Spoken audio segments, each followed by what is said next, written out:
Hello दोस्तों, नमस्कार।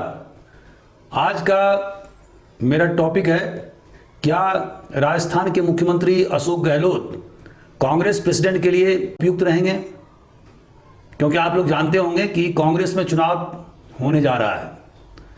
सन 2000 में श्रीमती सोनिया गांधी ने चुनाव लड़ा था और उन्होंने जितेंद्र प्रसाद को हराया था। लैंडस्लाइड विक्ट्री उन्हें हासिल हुआ था। तो 22 साल के बाद कांग्रेस में पुनः चुनाव हो रहा है और उसका कारण यह है कि राहुल गांधी ने कांग्रेस प्रेसिडेंट बनने से मना कर दिया। जैसा कि आपको मालूम है कि राहुल गांधी 2 साल तक कांग्रेस के प्रेसिडेंट रहे थे और जब जनरल इलेक्शन 2019 में कांग्रेस की करारी हार हुई तो उन्होंने अपनी रिस्पॉन्सिबिलिटी मानते हुए कांग्रेस प्रेसिडेंट के पद से इस्तीफा दे दिया था। उसके बाद से पिछले 3 साल से श्रीमती सोनिया गांधी कांग्रेस के इंटरिम प्रेसिडेंट के रूप में कार्य करती रही हैं और अभी बहुत सारे प्रदेश की कांग्रेस कमेटी ने प्रस्ताव पास किया है और इसमें कहा गया है कि वह राहुल गांधी का समर्थन करते हैं।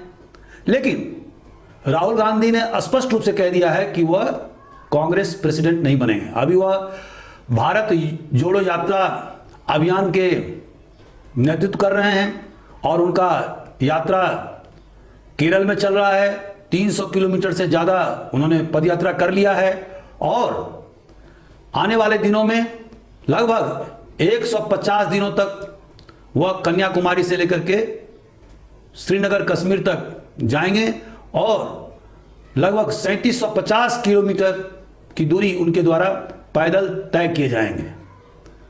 यह हिंदुस्तान के इतिहास का सबसे बड़ा मार्च होगा अगर सफल होता है तो। दोस्तों, जिस तरह से अभी हमने देखा था कि ऋषि सुनक और लिज ट्रस के बीच में जो मुकाबला हुआ था ब्रिटेन में प्रधानमंत्री पद के लिए, तो कंजर्वेटिव पार्टी के डेलीगेट्स ने उनका चुनाव किया था और इन डेलीगेटों की संख्या 1,60,000 थी और अंतोगत्वा लिज ट्रस ने 21,000 वोट से ऋषि सुनक को हराया और अभी वह ब्रिटेन की प्रधानमंत्री बन गई हैं। उसी तरह से कांग्रेस पार्टी में भी 9,000 डेलीगेट्स कांग्रेस प्रेसिडेंट के इलेक्शन में भाग लेते हैं और ये डेलीगेट्स स्टेट पीसीसी के द्वारा चुने हुए डेलीगेट्स होते हैं।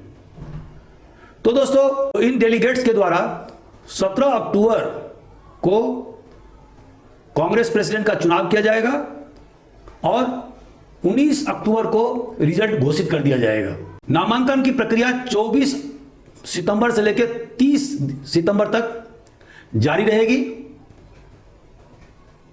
और कोई भी डेलीगेट चुनाव में भाग ले सकता है अगर उसे 10 डेलीगेट का समर्थन मिलता है। दोस्तों, कांग्रेस हमारे देश की सबसे पुरानी पार्टी है और जैसा कि आपको मालूम है कि कांग्रेस की स्थापना 1885 ईस्वी में हुई थी A.O. ह्यूम के द्वारा और कांग्रेस शुरुआती दौर में तो केवल प्रेयर पिटीशन और प्रोटेस्ट ब्रिटिश साम्राज्यवाद के खिलाफ करती थी।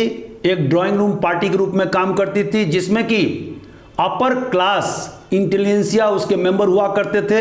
शुरुआती दौर में फिरोज शाह मेहता, दादा भाई नौरोजी, बदरुद्दीन तायब जी, बड़े बड़े नेता कांग्रेस के संचालक हुआ करते थे। लेकिन 1905 में जब बंग विभाजन हुआ उसके बाद से कांग्रेस में एक्सट्रीमिस्ट ग्रुप का उदय हुआ। वो धीरे धीरे ताकतवर होते गए और लाल बाल पाल माने लाला लाजपत राय, बाल मतलब बाल गंगाधर तिलक और बिपिन चंद्र पाल के नेतृत्व में कांग्रेस धीरे धीरे मास बेस पार्टी में कन्वर्ट होती गई। हालांकि अभी भी वह मिडिल क्लास बेस्ड पार्टी थी और अब वह धरना प्रदर्शन जुलूस के द्वारा हिंदुस्तान की आम जनता को मोबिलाइज करना शुरू किया। सबसे पहले कांग्रेस में 1907 में सूरत अधिवेशन के दौरान स्प्लिट हुआ, माने विभाजन हुआ और जिसमें मॉडरेट और एक्सट्रीमिस्ट दोनों ने अलग अलग खेमा बनाई। मॉडरेट गोपाल कृष्ण गोखले के नेतृत्व में और एक्सट्रीमिस्ट बाल गंगाधर तिलक के नेतृत्व में 1916 के लखनऊ अधिवेशन तक काम करते रहे। 1916 में दोनों ग्रुप में पैचअप हुआ, जिसको कि लखनऊ पैक्ट कहते हैं। दोस्तों, गांधी जी ने जब 1920 में नॉन कॉपरेशन मूवमेंट शुरू किया और बाद में 1922 में चोरा चोरी कांड के कारण से उन्होंने एकाएक आंदोलन को बंद कर दिया, तो इससे बहुत सारे नेता खफा हो गए। सुभाष चंद्र बोस, जवाहरलाल नेहरू, मोतीलाल नेहरू, चित्तरंजन दास जैसे नेता गांधी जी के खिलाफ हुए और उन्होंने स्वराज पार्टी का गठन किया। और यह स्वराज पार्टी ने कहा कि हम तो चुनाव में भाग लेंगे और लेजिस्लेटिव असेंबली में चुनकर जाएंगे और अंदर से ब्रिटिश साम्राज्य का विरोध करेंगे। शुरुआती दौर में उन्हें अपार सफलता मिली, लेकिन धीरे धीरे 1928 आते आते उनकी ताकत कमजोर होती गई। 1929 में कांग्रेस ने पूर्ण स्वराज का अपना उद्देश्य घोषित किया लाहौर अधिवेशन में। 1936 और 37 में जवाहरलाल नेहरू कांग्रेस के प्रेसिडेंट चुने गए। उसके पहले वो 1929 के अधिवेशन के कांग्रेस प्रेसिडेंट थे, जब कांग्रेस ने पूर्ण स्वराज का अपना लक्ष्य घोषित किया था। 1938 में सर्वसम्मति से सुभाष चंद्र बोस कांग्रेस के प्रेसिडेंट चुने गए। लेकिन 1939 में जब चुनाव हुआ तो पट्टाभी सीतारामैया और सुभाष चंद्र बोस के बीच में चुनाव हुआ, लेकिन सुभाष बोस ने पट्टाभी सीतारामैया को हरा दिया। और गांधी जी का वो प्रसिद्ध कथन है कि पट्टाभी सीतारामैया की हार मेरी हार है। बाद के दिनों में जब कांग्रेस वर्किंग कमेटी के गठन का समय आया, उसमें गोविंद बल्लभ पंत ने एक रिजोल्यूशन पास करवा लिया, जिसके अनुसार नए कांग्रेस प्रेसिडेंट को गांधी जी के मुताबिक वर्किंग कमेटी के मेंबर का चयन करना था। अर्थात कांग्रेस प्रेसिडेंट बिना गांधी जी के अनुमति के वर्किंग कमेटी के सदस्य को मनोनीत नहीं कर सकते थे। और यह विवाद इतना ज्यादा बढ़ गया बाद के दिनों में कि अंततोगत्वा सुभाष चंद्र बोस को कांग्रेस से इस्तीफा देना पड़ा और उन्होंने अलग पार्टी फॉरवर्ड ब्लॉक नामक पार्टी का गठन किया। बाद के दिनों में वह हिंदुस्तान से जर्मनी पहुंचे, उसके बाद में फिर जर्मनी से वो सिंगापुर पहुंचे। उन्होंने आजाद हिंद फौज का गठन किया और 1945 में एक हवाई जहाज के क्रैश होने के कारण से फॉर्मोसा में, आज के ताइवान में, उनकी मृत्यु हो गई। एक अन्य जो इलेक्शन हुआ था वह था कांग्रेस पार्लियामेंट्री पार्टी के बीच में। दोस्तों, शास्त्री जी के निधन के बाद में मोरारजी देसाई और श्रीमती इंदिरा गांधी के बीच में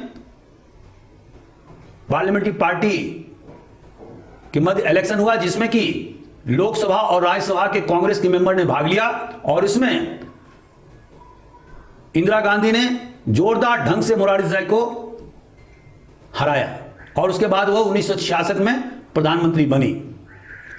लेकिन 1968 का जो कांग्रेस प्रेसिडेंट का जो चुनाव हुआ था, उसमें इंदिरा गांधी के विरोध के बावजूद निजलिंगप्पा, जो कर्नाटक के 2 बार चीफ मिनिस्टर रह चुके थे और एक प्रभावशाली नेता थे, वह कांग्रेस के प्रेसिडेंट बन गए। निजलिंगप्पा ने उस समय के तमिलनाडु के प्रसिद्ध नेता कामराज, संजीव रेड्डी जो आंध्र प्रदेश के एक छत्र नेता थे, एस.के. पाटिल जिनका की सिक्का महाराष्ट्र में चलता था, अतुल्य घोष जिनका वर्चस्व बंगाल में था, इन लोगों ने एक सिंडिकेट बनाया और 1969 में जब प्रेसिडेंट का चुनाव हुआ तो उसके लिए इन सिंडिकेट के मेंबरों ने इंदिरा गांधी को परास्त करते हुए नीलम संजीव रेड्डी को कांग्रेस का प्रेसिडेंट घोषित किया। और फिर इंदिरा गांधी ने बीबी गिरी को, जो कि एक स्वतंत्र उम्मीदवार थे, उनका समर्थन किया और कांग्रेस जनों को कहा कि आप अंतरात्मा की आवाज पर वोट करें और बीबी गिरी अंतोगत्वा सेकंड राउंड वोटिंग के आधार पर चुने गए और इसके कारण से कांग्रेस का विभाजन भी 1969 में हो गया। दोस्तों, 1997 में पुनः कांग्रेस में चुनाव हुआ प्रेसिडेंट को लेकर के और इस समय सीताराम केसरी विधिवत चुनाव में उनकी जीत हुई। उन्होंने शरद पवार और राजेश पायलट को हराया। उसके बाद सन 2000 में श्रीमती सोनिया गांधी ने जितेंद्र प्रसाद को चुनाव में हराया और उसके बाद से वो लगातार कांग्रेस की प्रेसिडेंट 2017 तक रही और 2017 में सर्वसम्मति से राहुल गांधी को प्रेसिडेंट बनाया गया। 2019 के आम चुनाव के बाद में उन्होंने इस्तीफा दे दिया। उसके बाद से श्रीमती सोनिया गांधी कांग्रेस की प्रेसिडेंट अभी तक काम कर रही है। तो दोस्तों, मैंने संक्षिप्त में आपको इस कांग्रेस का इतिहास बताया। तक के जो इंडिकेशन प्राप्त हो रहे हैं, इसके आधार पर यह कयास लगाया जा रहा है कि राजस्थान के मुख्यमंत्री अशोक गहलोत और शशि थरूर, जो 3 बार के सांसद हैं केरल से, और दिग्विजय सिंह, जो मध्य प्रदेश के 2 बार चीफ मिनिस्टर रह चुके हैं और अभी राज्यसभा के सांसद हैं, इन तीनों के बीच में मुकाबला होना संभव है। अगर ये मुकाबला होता है तो 17 अक्टूबर को चुनाव होंगे और 19 अक्टूबर को रिजल्ट घोषित होगा कि कौन जीता और किसे कांग्रेस प्रेसिडेंट का ताज मिला। दोस्तों, 2019 के आम चुनाव का क्या रिजल्ट रहा? जैसा कि आपको मालूम है कि बीजेपी को 303 सीट मिला। 2014 के चुनाव में उसे 282 सीट मिले थे। कांग्रेस को मात्र 52 सीट मिले और 2014 के चुनाव में उसे 44 सीट मिले थे। परसेंटेज वोट के हिसाब से अगर देखेंगे तो बीजेपी को 37.36% मिला, जबकि कांग्रेस को 19.49% मिला। यहां पर मैं आपको बता दूं कि कांग्रेस को 2019 के आम चुनाव में 12 करोड़ से ज्यादा वोट मिले थे, जबकि बीजेपी को 21 करोड़ से ज्यादा वोट मिले थे। दोस्तों, अभी हमारे देश में 543 लोकसभा सीट के लिए चुनाव होता है। 200 के लगभग ऐसे सीट हैं जहां पर कि कांग्रेस और बीजेपी का सीधा मुकाबला होता है। 2019 के चुनाव में यह देखा गया कि जहां जहां भी बाइपोलर कंटेस्ट हुआ, वहां पर बीजेपी ने कांग्रेस को 15 से लेकर 20% के मार्जिन वोट से हराया। मतलब कांग्रेस को उन्होंने पूरी तरह से डेसिमेट कर दिया। बहुत सारे राज्यों में बीजेपी को 50 या उससे ज्यादा परसेंटेज वोट मिले। गुजरात में तो उसे 62% से ज्यादा वोट मिला। यही हाल यूपी में रहा, जहां पर उसे 49% से ज्यादा वोट मिला। राजस्थान और छत्तीसगढ़ में भी उसे 50% ज्यादा वोट मिला। एमपी में तो 58% से ज्यादा वोट मिला। इसका मतलब क्या हुआ? इसका मतलब यह है कि अगर 7-8% भी वोट का स्विंग 2024 के चुनाव में होता है, उससे बीजेपी को कोई फर्क नहीं पड़ेगा। मैं एक डाटा पेश कर रहा हूं। हरियाणा में बीजेपी को 58%, कांग्रेस को 28.42%, हिमाचल प्रदेश में 69.11% फॉर बीजेपी और 27.30% फॉर कांग्रेस। बीजेपी को जम्मू कश्मीर में 46.39% और कांग्रेस को 28.47%। झारखंड में बीजेपी को 50.96% और कांग्रेस को 15.63%। कर्नाटक में बीजेपी को 51.38% और कांग्रेस को 31.88%। एमपी में बीजेपी को 58% और कांग्रेस को 34.50%। अरुणाचल प्रदेश में बीजेपी को 58.22%, कांग्रेस को 20.69%। महाराष्ट्र में बीजेपी को 27.59% और कांग्रेस को 16.27%। अगर आप एनसीपी को देखें तो वहां पर 15.52% और शिवसेना को 23.29%। अब चूंकि शिंदे का गुट बीजेपी से मिल गया है तो 27.59% प्लस 23.29% मतलब होता है कि 50% से ज्यादा वोट अभी बीजेपी के और उसके अलायंस पार्टनर के पॉकेट में है। उसी तरह से उत्तराखंड में 61.01% बीजेपी को और कांग्रेस को 31.40%। यूपी में 49.56% बीजेपी को और 6.31% कांग्रेस को। तो दोस्तों, इसका मतलब क्या हुआ? इसका मतलब यह हुआ कि अगर कांग्रेस को 5-7%, 10% भी वोट का स्विंग होता है और बीजेपी को जो वोट परसेंट मिला है 2019 के आम चुनाव में, अगर वो कांस्टेंट रहता है तो उसके सीट में किसी प्रकार की तब्दीली नहीं आएगी। और न कांग्रेस को ज्यादा सीट मिलेंगे। दोस्तों, जैसे कि आपको मालूम है कि 2019 के चुनाव में राजस्थान के 25 सीट में से एक भी सीट कांग्रेस नहीं जीत पाई, गुजरात में एक भी सीट नहीं जीत पाई, कर्नाटक में 28 सीट में से कांग्रेस को एक सीट मिला, उसी तरह से महाराष्ट्र में भी एक सीट मिला जो कि 48 सीट है वहां पर, और यूपी में जो 80 सीट वाला प्रदेश है वहां पर सिर्फ कांग्रेस को एक सीट मिला था। यही हाल छत्तीसगढ़ में भी रहा, वहां पर कांग्रेस को मात्र 2 सीट मिले 11 सीट में से। झारखंड में 14 सीट में से कांग्रेस को मात्र 1 सीट मिला। इसका मतलब क्या होता है? इसका मतलब होता है कि कांग्रेस को बीजेपी ने पूरी तरह से धराशायी कर दिया, और जो भी वोट परसेंटेज का जो मार्जिन कांग्रेस और बीजेपी के बीच में 2019 के आम चुनाव में था वह 15 से 20% था। तो इसका मतलब क्या है? इसका मतलब यह हुआ कि अगर कांग्रेस 5 से 10% भी अपने वोट परसेंटेज बढ़ाएगी, जहां पर कि उसका सीधा बीजेपी से मुकाबला हो रहा है, मतलब बाइपोलर कंटेस्ट हो रहा है 200 सीटों में, तो उससे बीजेपी को कोई भी फर्क नहीं पड़ेगा। फर्क तब पड़ेगा जब बीजेपी का जो वोट परसेंटेज है यूपी में या महाराष्ट्र में या कर्नाटक में, मध्य प्रदेश में, राजस्थान में, छत्तीसगढ़ में, झारखंड में, हरियाणा में, उसमें वोट परसेंटेज कम हो और कांग्रेस का बढ़े। और वोट परसेंटेज कैसे कम होगा? जब चुनाव में पोलराइजेशन नहीं होगा। अभी क्या हो गया है? पूरी तरह से 2019 के चुनाव में धर्म के आधार पर पोलराइजेशन हो गया था, ध्रुवीकरण हो गया था। तो कांग्रेस का सबसे पहला काम क्या होगा कि उसे ध्रुवीकरण को रोकना होगा, उसे लगातार संघर्ष करने होंगे, उसको जनता के बीच में हमेशा रहना होगा, गैल्वेनाइज करना होगा, मास मोबिलाइजेशन करना होगा, तभी जनता उसके पक्ष में आ पाएगी। चुनाव के दौरान केवल कन्वासिंग करने से कांग्रेस कभी भी नहीं जीत सकती है, जहां पर कि उसका मुकाबला बीजेपी से हो रहा है। और 2024 का जो चुनाव होगा उसमें ये 200 सीट ही निर्णायक होंगे कि बीजेपी सत्ता में आएगी या नहीं आएगी। दोस्तों, 2019 के आम चुनाव में कांग्रेस का स्ट्राइक परसेंट इन 200 सीटों में मात्र 7% था और बीजेपी का 93% था। तो इसका मतलब यह हुआ कि 200 सीटों में से जहां पर बीजेपी का मुकाबला हुआ वहां मात्र वो 14 सीट पर जीत हासिल कर पाई।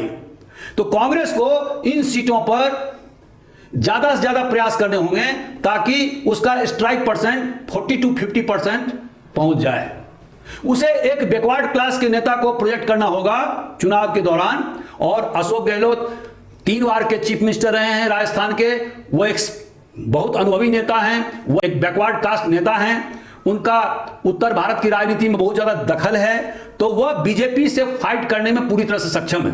और यहां अगर अशोक गहलोत यह कह रहे हैं कि अगर वो कांग्रेस प्रेसिडेंट बनते हैं तो सीएम अगर राजस्थान रहते तो उसमें किसी प्रकार का कोई प्रॉब्लम नहीं है, वो सही बोल रहे हैं। क्योंकि आज के जमाने का जो चुनाव हो रहा है उसमें एक कैंडिडेट को रिसोर्सफुल होना जरूरी है, और जब आप किसी प्रदेश के मुख्यमंत्री होते हो तो आपके साथ में जबरदस्त रिसोर्स रहता है। और आज के जमाने में सर्वशक्तिमान बीजेपी से मुकाबला आप तभी कर सकते हो जब आप रिसोर्सफुल होगे। तो कांग्रेस अपने अंदरूनी राजनीति को हटाते हुए अशोक गहलोत को मुख्यमंत्री पद पर रहने दे और साथ साथ उसे कांग्रेस प्रेसिडेंट बनाए। यह उसके अस्तित्व के लिए बहुत जरूरी है। और ये जो 200 सीट मैं कह रहा हूं जहां पर बाइपोलर कंटेस्ट होगा 2024 में, वहां पर अशोक गहलोत बहुत ही कारगर, मुफीद और उपयुक्त साबित होंगे। तो दोस्तों, हमारा ये वीडियो आपको कैसा लगा? अगर आपको अच्छा लगता है तो आप अपने कमेंट से जरूर मुझे अवगत कराएं। Thank you very much.